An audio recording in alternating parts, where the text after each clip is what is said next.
وإذا صرفت أبصارهم تلقاء أصحاب النار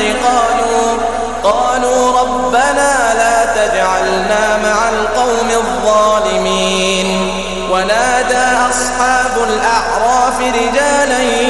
يعرفونهم بسيماهم قالوا ما أغنى عنكم جمعكم وما كنتم تستكبرون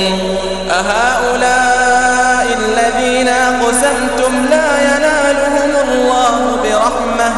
ادخلوا الجنة لا خوف عليكم ولا أنتم تحزنون. ونادى أصحاب النار أصحاب الجنة أن أفيضوا علينا من الماء